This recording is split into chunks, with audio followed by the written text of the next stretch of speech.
December 14th, 1944. A forest outside Bastogne, Belgium.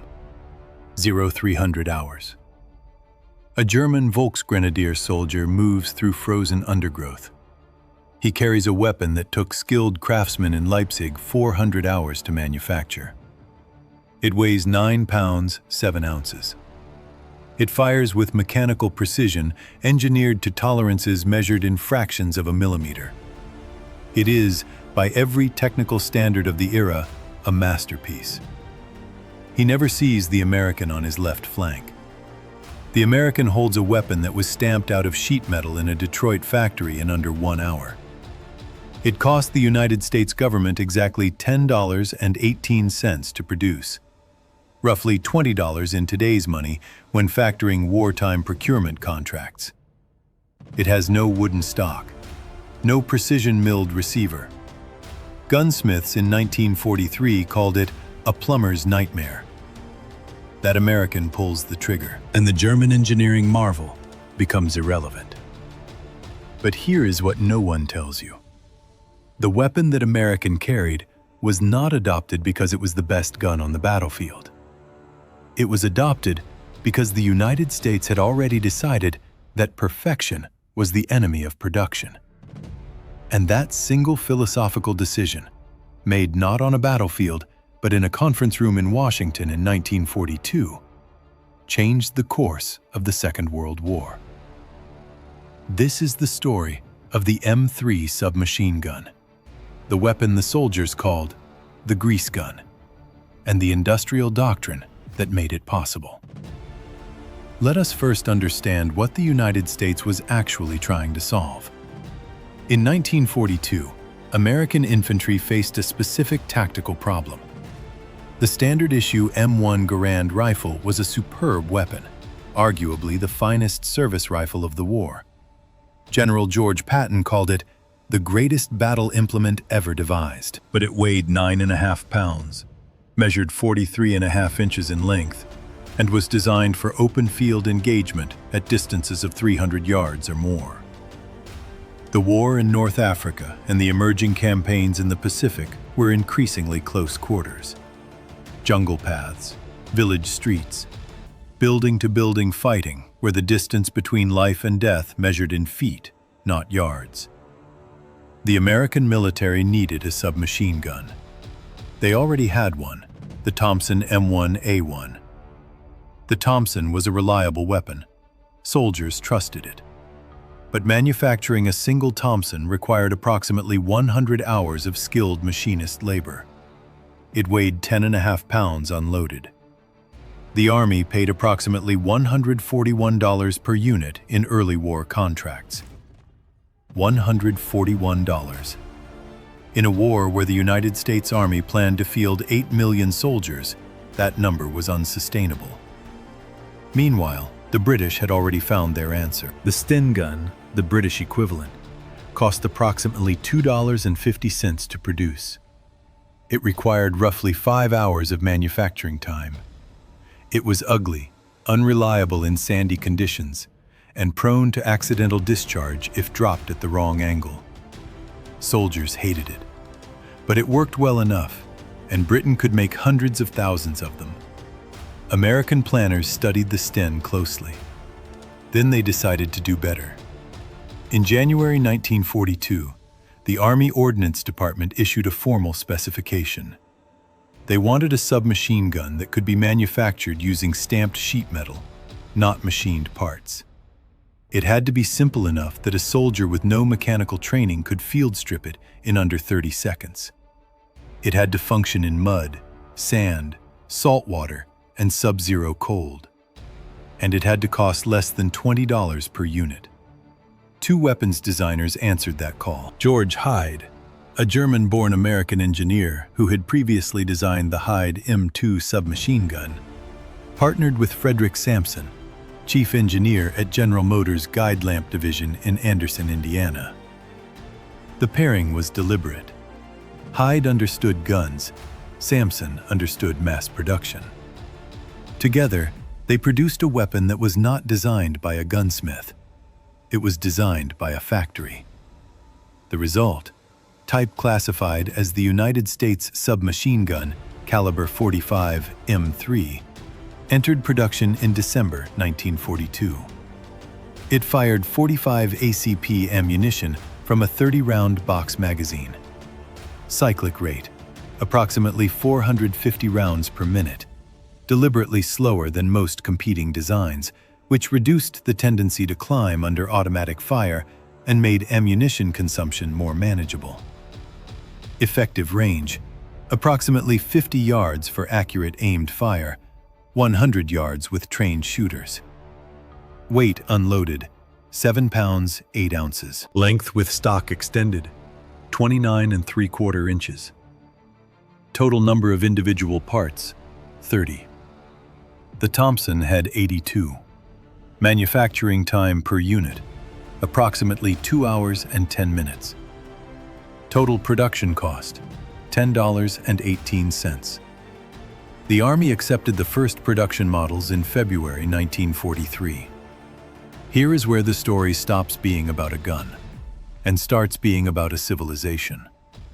The M3 submachine gun did not win the war because it was a revolutionary weapon. It won because it was a product of a system that Germany, for all its engineering genius, could not replicate and could not answer. By 1943, the United States was producing more steel every 30 days than Germany produced in 6 months. American factories were running 3 shifts, 24 hours a day, 365 days a year. The guide lamp division alone, one factory in one mid-sized Indiana city, produced over 600,000 M3 and M3A1 submachine guns between December 1942 and the end of the war in August 1945. 600,000 weapons from one plant. Germany's approach to small arms manufacturing was fundamentally different and fundamentally constrained. The Wehrmacht's standard submachine gun, the MP40, was itself a design improvement meant to simplify manufacturing over the earlier MP38. It required approximately 14 hours of skilled labor per unit. German manufacturers produced approximately 1,100,000 MP40s across the entire war. In less than 3 years, one American factory nearly matched that total. But the numbers go deeper than weapons counts. By mid-1944, the United States was shipping more than 450 tons of war materiel to Europe every single hour. That included ammunition, vehicles, food, medicine, and weapons. The American economy had grown 40% in real terms since 1940, in the middle of a global war. Germany's economy, despite brutal exploitation of occupied territories and forced labor that represents one of the deepest moral failures of the Nazi regime, was contracting. German engineers were brilliant. The Wehrmacht's technical bureaus produced innovations that American and British designers genuinely admired and openly studied after the war.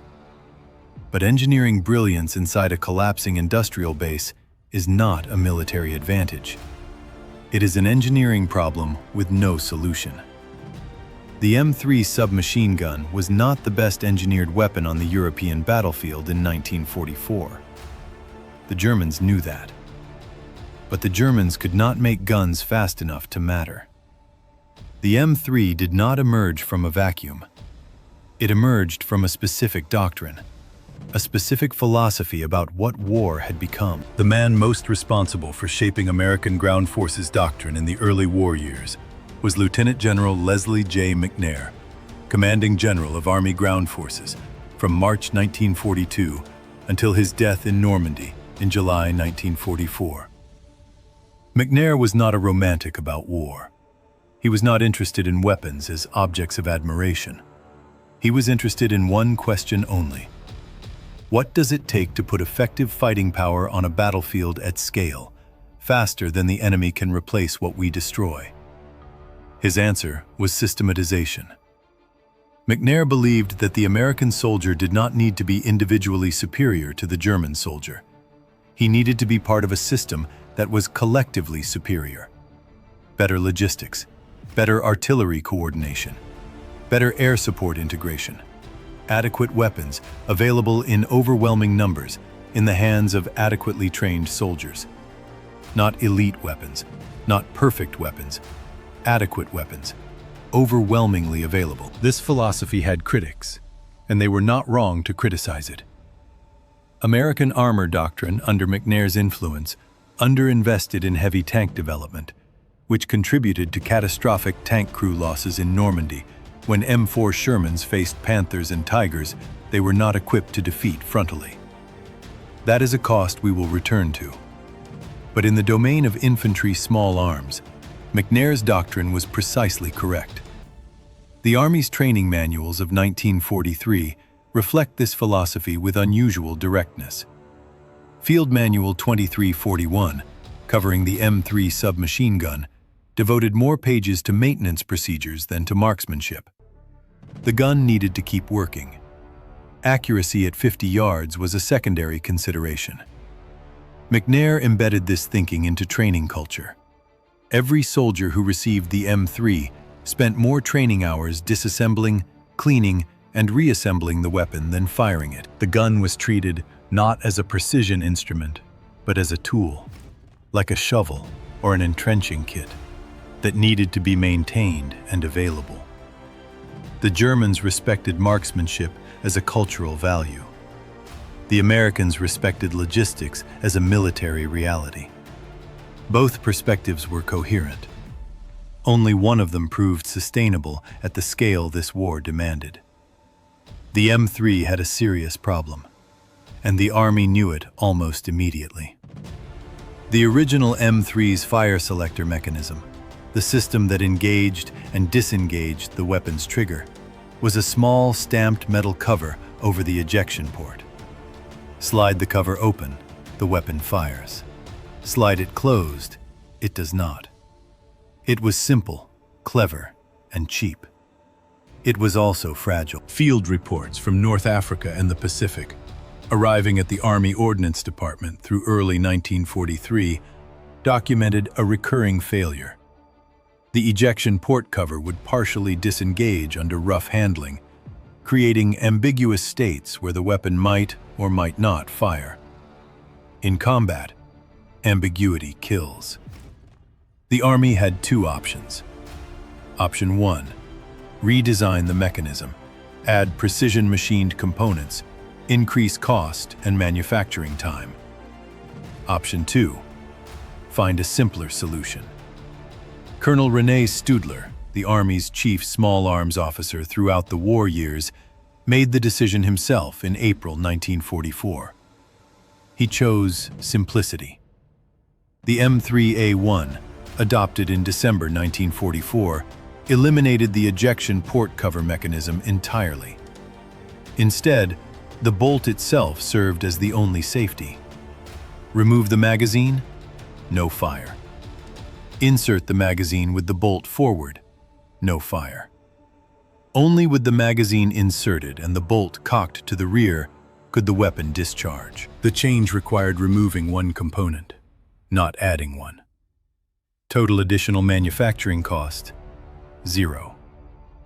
Soldiers in the field received the M3A1 and immediately reported greater confidence in the weapon. Captain Harold Linebaugh of the 333rd Infantry Regiment wrote in his combat diary in February 1945, "The new grease gun doesn't quit. That's all you need to know about a gun."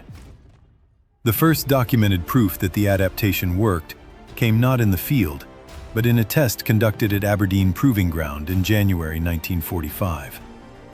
Ordnance engineers buried M3A1 units in sand, submerged them in salt water, froze them overnight in sub-zero temperatures, then fired them without cleaning. Function rate, 96.4%. The Thompson, subjected to identical conditions, functioned at 91.2%. The German MP40, a genuinely well-engineered weapon, functioned at 87.8%. The cheapest gun functioned best in the conditions of actual war. October 2nd to 21st, 1944, Aachen, Germany. the first German city taken by Allied forces. Population before the battle, approximately 160,000. Population at the time of fighting, approximately 5,000. The rest had been evacuated or fled. The battle became a case study in urban warfare at close range. The 30th Infantry Division and the 1st Infantry Division conducted systematic building-to-building clearing operations through 12 days of constant fighting. Intelligence reports later captured from the German 246th Volksgrenadier Division document German commanders' specific frustration with American infantry firepower at close range. Oberst Gerhard Wilk, commanding the German garrison, wrote in his after-action report, recovered and translated by American G2 intelligence in November 1944. The enemy infantry carries an unusual volume of automatic fire at close distance. Their submachine guns appear highly reliable in confined spaces. Our own soldiers with bolt rifles are at severe disadvantage inside buildings. The M3 did not win Aachen alone. Artillery, air support, and numerical advantage all contributed. But in the stairwells and rubble-choked corridors where artillery cannot reach, the soldier with a reliable automatic weapon at close range commands that space. American casualties at Aachen: approximately 4,500, killed and wounded. German casualties: approximately 5,000 killed, wounded, or captured, including Wilk himself, taken prisoner October 21st. March 7, 1945. Remagen, Germany. 0800 hours. Sergeant Alexander Drabeck of the 9th Armored Division's 27th Armored Infantry Battalion became the first Allied soldier to cross the Rhine River. Not by plan, but by opportunity. The Ludendorff Bridge, damaged but standing, represented an opening the German High Command had not anticipated. Drabeck crossed carrying an M3. What followed over the next 10 days was a race. The Americans needed to expand the bridgehead faster than German forces could counterattack and destroy the bridge. The fighting on the eastern bank involved constant infantry skirmishing in the forested hills above Remagen, exactly the terrain where rifle accuracy was less decisive than volume of fire and reliability. German Army Group B committed 7 divisions to containing the Remagen bridgehead between March 7th and 17th. American forces crossed approximately 25,000 soldiers over the intact bridge before it finally collapsed on March 17th. Killed not by enemy action, but by the accumulated damage of artillery hits and the stress of continuous traffic. Those 25,000 soldiers in the bridgehead were armed with whatever they carried across. Ammunition resupply across the Rhine under fire was difficult. Soldiers needed weapons that extended their effective fighting time per magazine, that didn't malfunction in riverside mud, and that could be operated effectively by men who had been fighting continuously for days without adequate sleep. The M3's slow 450 round per minute cycle rate, often criticized before the war as a design flaw, proved a practical advantage. Soldiers burned through magazines more slowly than with higher rate weapons, meaning they could sustain a firefight longer before running dry. Field Marshal Walter Model, commanding German Army Group B during the Remagen crisis, later wrote in his final operational summary, a document recovered after his suicide in April 1945, that the speed of the American infantry crossing and their capacity to sustain fire under difficult supply conditions had made the bridgehead impossible to reduce. February 3 to March 3, 1945. Manila, the Philippines. One of the most devastating urban battles of the Pacific War. American forces, the 8th Army under General Robert Eichelberger, fought Japanese forces under Admiral Sanji Iwabuchi through 32 days of combat in the city's streets, churches, government buildings, and harbor installations. The Japanese defenders, approximately 17,000 naval troops and ground forces, had converted the city into a fortress. They were not planning to retreat. They were planning to die in place and to take as many Americans and Filipino civilians as possible with them. At this range, room to room, corridor to corridor, the American M3 operated in its ideal environment. The weapon's compact dimensions with stock folded, under 23 inches, allowed soldiers to move through doorways and around corners without exposing themselves the way a full-length rifle required. American casualties in Manila: approximately 1,010 killed, approximately 5,500 wounded. Japanese casualties: nearly all 17,000 defenders died, killed in combat or by their own officers refusing surrender. Filipino civilian casualties numbered an estimated 100,000 dead, the result of Japanese atrocities, artillery bombardment, and the total destruction of a city that had been, before the war, one of the most beautiful in Asia. The M3 was a tool in that battle. What happened in Manila transcends any analysis of weapons performance. It was one of the worst massacres of the Pacific War, and no weapon system made it otherwise. This is the part of the story that gets left out. The M3's doctrine, adequate weapons in overwhelming numbers, had a shadow side. General McNair's philosophy of systematization meant that the Army sometimes issued soldiers weapons adequate for average conditions, not optimal for specific conditions.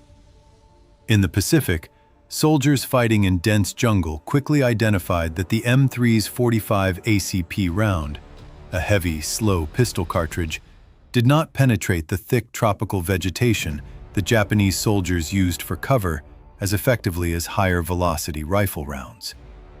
Marines often preferred captured Japanese weapons in specific jungle scenarios, or the older Thompson with its greater weight providing steadier aim.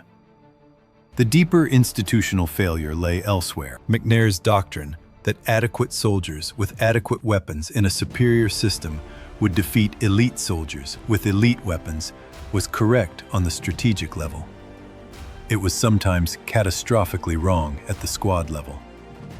The German Waffen-SS and Wehrmacht infantry divisions that American soldiers faced in Normandy, the Hurtgen Forest, and the Battle of the Bulge were, individually, among the most effective combat soldiers of the war. Their training, unit cohesion, and fighting discipline were genuine advantages.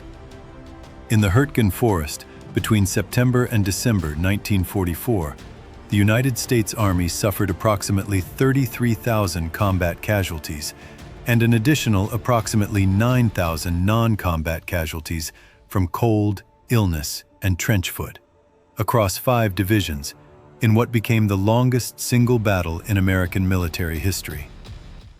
The M3 was present in the Hurtgen. So was the M1 Garand. Neither weapon overcame terrain, weather, and operational decisions that sent men into a forest with no tactical exit strategy. The human cost of the war in Europe for American ground forces: approximately 185,000 killed in action, more than 600,000 wounded.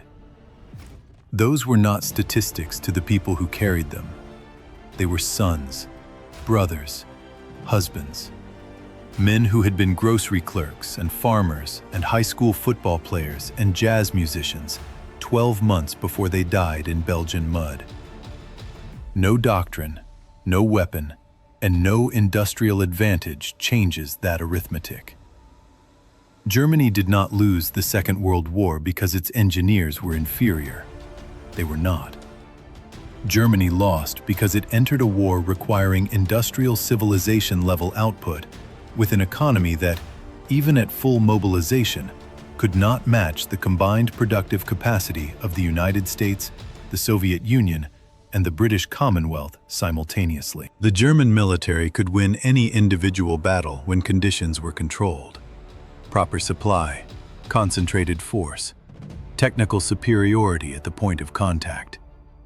It could not defeat a system designed to replace everything it destroyed faster than it could destroy it. The MP-40 was a better engineered weapon than the M3. This is simply true. German metallurgy, tolerances, and finish were superior. The MP40 felt like a precision instrument because it was one. But Germany built approximately 1,100,000 of them in 6 years. America built over 600,000 M3s in less than 3, from one factory. The M3 submachine gun did not beat the MP40 in any head-to-head engineering comparison. It beat it in every logistical comparison that actually determined the outcome of the war. The Wehrmacht could build perfect weapons. It could not build enough of them to survive contact with an opponent who had decided that enough mattered more than perfect. That decision, preferring scale to perfection, logistics to elegance, system to individual genius, was not an American accident. It was a deliberate philosophical choice, embedded in doctrine, embedded in training, embedded in the way a democratic industrial nation organized its relationship with violence. The $10 gun was the product of a culture that had spent a century learning how to make things in extraordinary quantities. And in this particular war, quantity had a quality all its own. Private First Class James Whitfield of Meridian, Mississippi, carried an M3 in the Philippines. He was 19 years old. He had never fired a gun before basic training. He came home in October 1945, took a job at a hardware store, and never spoke publicly about the war for the rest of his life. Corporal Yuki Minaga of Sacramento, California, a Nisei soldier, an American of Japanese descent, carried an M3 in Italy with the 442nd Regimental Combat Team, the most decorated unit in American military history by unit size and length of service. He fought for a country that had imprisoned his family while he was overseas. He came home. His family came home. He became a school teacher. Staff Sergeant Tadeusz Kowalczyk, born in Krakow, Poland, emigrated to Chicago in 1936, drafted in 1942, carried an M3 across the Rhine in March 1945. He was fighting toward the country his family had fled. He was awarded the Bronze Star. He died in Chicago in 1991 at the age of 72, survived by 4 children and 9 grandchildren. These men did not care about cyclic rate or manufacturing cost or industrial doctrine. They cared about the weapon working when they needed it to work, and about going home. As of the making of this video, fewer than 160,000 American veterans of the Second World War remain alive, according to the Department of Veterans Affairs. That number decreases by approximately 230 every single day. The M3 submachine gun was declared obsolete by the United States Army in 2003, 60 years after its introduction. In that time, it served in Korea, Vietnam, and the Gulf War. Special Forces units used it because of its compact size and quietness when fitted with a suppressor. The soldiers who first carried it in the mud of Tunisia and the rubble of Manila are nearly all gone now. They deserve to be remembered, not as figures in a doctrine, not as data points in a production chart, but as men who picked up a $10 piece of stamped metal and did what their country asked them to do. That gun was not beautiful, but the people who carried it were. If this story matters to you, subscribe to this channel. New videos every day, documenting the wars that shaped our world.